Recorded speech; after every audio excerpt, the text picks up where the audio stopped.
पाकिस्तान तहरीक-ए-इंसाफ और हुकूमत के दरमियान और जेलें और रिहाई और जो भी एक क्रैकडाउन चल रहा है, इसके बारे में तहरीक-ए-लब्बैक पाकिस्तान का क्या नैरेटिव है? बिस्मिल्लाहिर्रहमानिर्रहीम। सियासी जंग तो उस वक्त तक थी जब तक सानिया 9 मई नहीं हुआ था।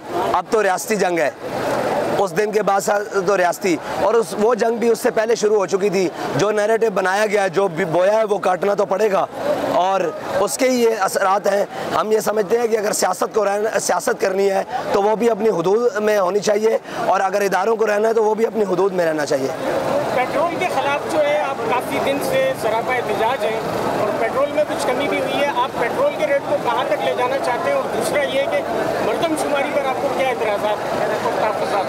हमारा पेट्रोल के हवाले से है कि जितना भी कम हो सके, कौम को जितना रिलीफ मिल सके। हमारी तो ख्वाहिश है 100 रुपये तक आ जाए, बल्कि इससे भी नीचे तक आ जाए, लेकिन कोशिश है जहाँ तक कौम को रिलीफ मिल सके, जहाँ तक हुकूमत का नुकसान ना हो, जहाँ तक ये मामलात ना हो और रियासत का नुकसान ना हो, वहाँ तक लाने की कोशिश है। और जो अशराफिया हमें निकलने से पहले 5 रुपये पर लीटर दे रहा था ऑफ़र, हम ये कहते हैं कि अगर अशराफिया के पास इतने पैसे हैं तो हुकूमत को भी बहुत सारे चीज़ें सोचनी होगी और कौम के लिए पेट्रोल सस्ता करना होगा। दूसरी बात आपने क्या पूछा? मरदमशुमारी। देखें, आप कराची की मरदमशुमारी बात करें, 2.5% इजाफा हुआ है लाड़काना की आबादी में, आपके इल्म में है कि नहीं? जो अभी मरदमशुमारी इन्होंने की है, लेकिन उसके साथ जो कराची की मरदमशुमारी थी और जो जनाब उसकी, तो हमें ये एतराज़ है कि मरदमशुमारी को ठीक किया जाए, और जो लोग आपको मरदमशुमारी में गिन नहीं रहे वो आपको कल हकूक़ कैसे देंगे? अच्छा सर, PTI तो सवाल और भी अब ये बताएंगे क्या इस्टेब्लिशमेंट की हुकूक में तहरीक-ए-लब्बैक पाकिस्तान जा सकती है?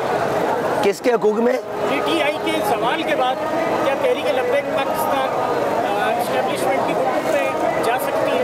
देखें, हम किसी की गुड बुक में नहीं जाना चाहते और हमें किसी की बैड बुक से भी कोई इतराज़ नहीं है। जिसका जो दिल करता है हमारे बारे में बात करे। हम पाकिस्तान की गुड बुक में हैं और इंशाल्लाह पाकिस्तान हमारी गुड बुक में हमेशा के लिए है। बस सर, ये लॉन्ग मार्च कब तक जारी रहेगा? किन शहरों में? जब तक मुतालबात तस्लीम नहीं किए जाते तब तक जारी रहेगा, और ये तकरीबन तमाम शहरों से होता हुआ, सिंध के तकरीबन शहरों से, डिवीज़न वाइज जितने भी हैं उन शहरों से होता हुआ पंजाब में दाखिल होगा, फिर पंजाब से होता हुआ इस्लामाबाद में। अच्छा, ये जो महंगाई है हद से बढ़ी हुई है शहरों के अंदर, यहाँ तक कि आटा 140 रुपये, दिहाड़ी यहाँ 400-500 रुपये मिलती है, तो इसके लिए कुछ कहेंगे आप? जी, वो हमारी हुकूमत की इससे बड़ी नाअहली क्या होगी कि इस वक्त पाकिस्तान से हज़ारों टन गंदम जो है स्मगल हो रही है मुख्तलिफ बार्डर के जरिए। इस स्मगलिंग को रोकने के लिए, और मुल्क में आटे का बहरान है, चीनी का बहरान है और चीनी स्मगल हो रही है। ये सारे हमारी हुकूमत एक तरफ और माफियाज एक तरफ, और इस पाकिस्तान में माफियाज जो हैं वो हुकूमत से तगड़े होते जा रहे हैं। इंशाअल्लाह तहरीक-लब्बैक पाकिस्तान उन माफियाज का भी डट कर मुकाबला करेगी और कौम को रिलीफ दिलवा कर वापस जाएगी। बहुत शुक्रिया।